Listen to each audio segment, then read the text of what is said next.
Alright, so the Fitbit Versa 4 is officially replacing my Fitbit Charge 5, and here is why. So this video, I'm not going to break down everything that's on the device. If you'd like to see that, take a look at my unboxing video where I talk about all of the features that are actually on this time. I'm more going to talk about my experience and why I like this device so much. So with that, let's start off with what I do like about it before jumping into the things I don't like about it, as the list is a bit longer and I like to usually start with the pros. First off, this thing is very, very comfortable. Just like the Fitbit Charge 5 before it, this has a very similar setup where it is a more like rubber textured wristband, and then the device itself, while a little bigger, is also much more comfortable. So I can wear this all day and all night. I rarely take it off. So again, it's something I can wear constantly without really having any issues. And no, I also wear it when doing all my workouts, and it's never gotten in the way once, like for bending my wrist or anything. I've never had it actually get in my way. Now, big pro for me with Fitbit wearables in general over the last couple generations is the change from having all white text to having color included on the screen. So now it is very clear and vibrant, very easy to read. Even with the glare on screen, it is still very easy to read the device, no matter what weather conditions or anything. So that has been a major pro for me with the devices, and the Versa 4 is no different. And now a big one is the battery, and I was able to actually test this on the recent Carnival cruise I went on. So before going on that cruise, I charged it to 100%. And now this is a week-long cruise, so I went from Saturday and came back the following Saturday, and it still had battery. So that entire time, I never charged it. I actually didn't even bring my charging cable, so I never charged it once, and it lasted that entire week, even traveling on the Carnival cruise, as well as a day later. So it actually lasted 8 days for me before I went back and charged it again. I think it was at like 3% when I actually went back and charged it. Now, of course, I was not using GPS at the time, so that would probably drain the battery quite a bit faster, maybe lasting between 5 and somewhere between 7 days, depending on how much you use the device with GPS. But just know, with just regular use from me and not doing any additional tracking, just having it on my wrist, it lasted 8 days for me. And one feature they added onto this device that's not on the Charge 5, which I had before, is the ability to pick any exercise type that I'd like, and also saving your 3 most common ones as quick picks for you when you go and do that exercise type. For example, most of the time I'm only really doing weight training, walking, or spin biking, because I do have my Renfo spin bike. So those are the ones that appear most of the time on my device to just quickly tap on when I go to that screen on it. But you can also, if maybe I'm doing something else, maybe I want to go like running, jogging, swimming, I can actually go to the entire list now. So before, on the Charge 5, you had to actually go into the app and pick your top 6, which would appear on the device. But now, if I just want to do a different exercise type, I can go on the device and click all, and it'll show me all of them instead for me to choose from, versus me picking my top 6. This is a huge bonus, I think, for this device, and one of the big reasons I like using this one more than the Charge 5. Moving on, a recent feature added is the readiness score. And I thought this was going to be something I used a lot more to see when I was like ready to work out next, but it really hasn't been something I've actually been using. I know like Whoop also has something similar to this with their wearables, but it's something that's kind of a cool feature and I hope is improved, but I'm really not using it to change up how often I work out. It just hasn't become a thing for me. But what I do like about it is they've added it onto the device itself. So before, you had to go on the app and look it up, where now it's just right on the device. So if it's something you actually use to see when you want to do your next workout, then you can actually have it right on the device for it to tell you that.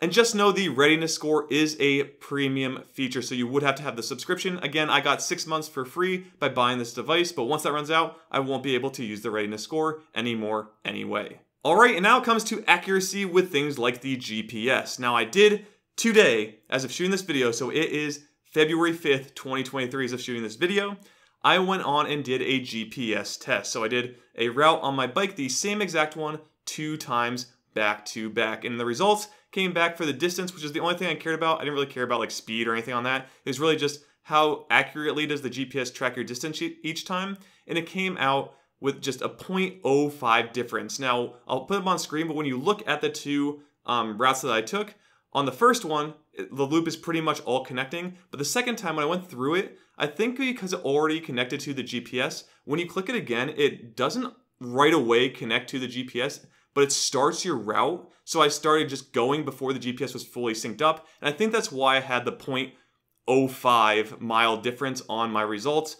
So Again, not too far off, but it is something showing that it was a little off, and if you are using it, make sure that the little arrow icon indicating the GPS is fully filled in before actually starting your route if you want to purely track the full route with the GPS.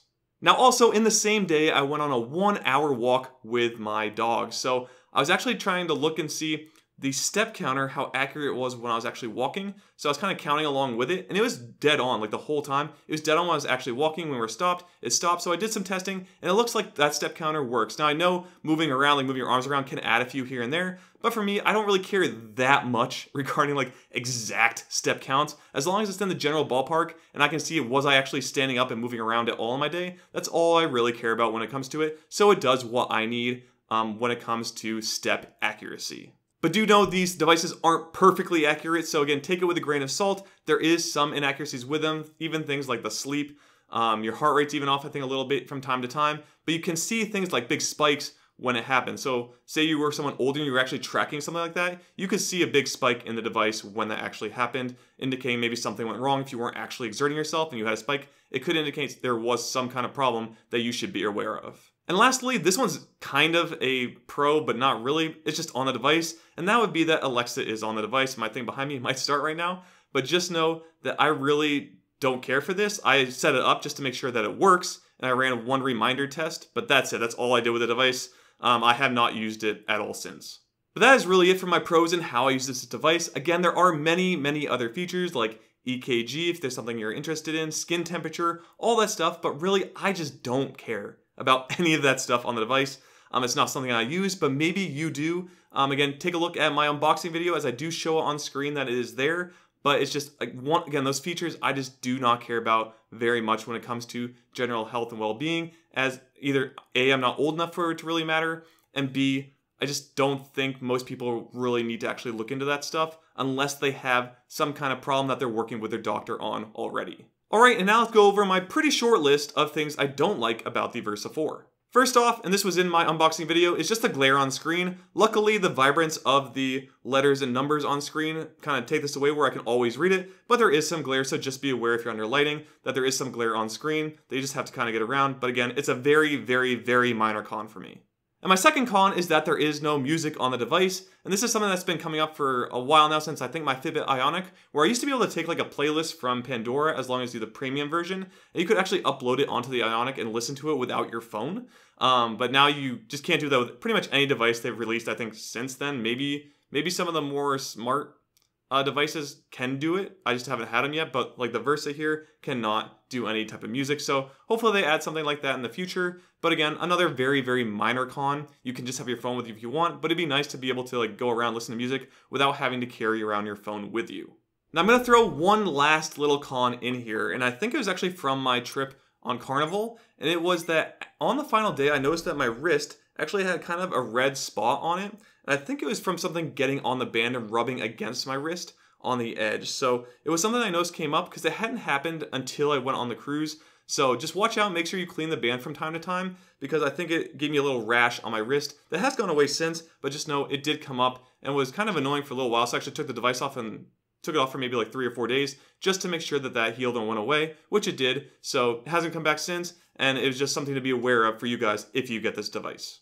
So what now? What is the future of my wearables and what I'm looking to do with it in the future? So for me, I am going to keep the Versa 4 for now until I see something better come along. Now, I am personally interested in the rings that I've started to see. So something like the Aura ring. There's also like the Ultra Human. There's another one out of Europe that I saw recently. So maybe Fitbit will get into this as well, but I'm very interested in the rings. As you know, I do wear these silicone wedding rings. I'm married, so I have a silicone wedding ring. As I have like a tungsten ring that is not great to wear when working out. You can kind of feel it's pretty painful. So this one's been really good to have, but I would like to see if I could get just like a fitness wearable ring and have it work. Now, the one thing I am requiring on the device for me to get one is a silent alarm wake up. So my Fitbit here does have silent alarm that I use all the time. It's one of my main features I use with this device. So for the ring, it has to have that or I'm not going to get it. The Aura, the current one, does not have that right now, so that's the reason I haven't got it. Also as a membership, I think you can get around that, but that's besides the point. But there are some other ones that haven't come out yet that I'm waiting to see how they are, that do have a silent alarm awake. So I'm really interested in the rings to see how those function and if I'll like those more than having the big watch style Fitbit on my wrist. So that's kind of my future. Again, I will be keeping this for now. Really love the device. It's been working great for me overall, and I highly recommend it for those interested in a fitness wearable. Again, the Charge 5 was still also a great device for me. There have been people complaining about Fitbit support, so do be aware of that. I have not ever had to reach out to support, so I have not had this experience, but I've received many comments on my past videos saying not to buy the devices strictly for the support that Fitbit provides. So just be aware that maybe support isn't the best. Again, I have not had to deal with them. I've had multiple devices for more than a year, so something you just have to consider and weighing the risk when you go and buy it. But that's kind of my spiel on what I think of the Fitbit Versa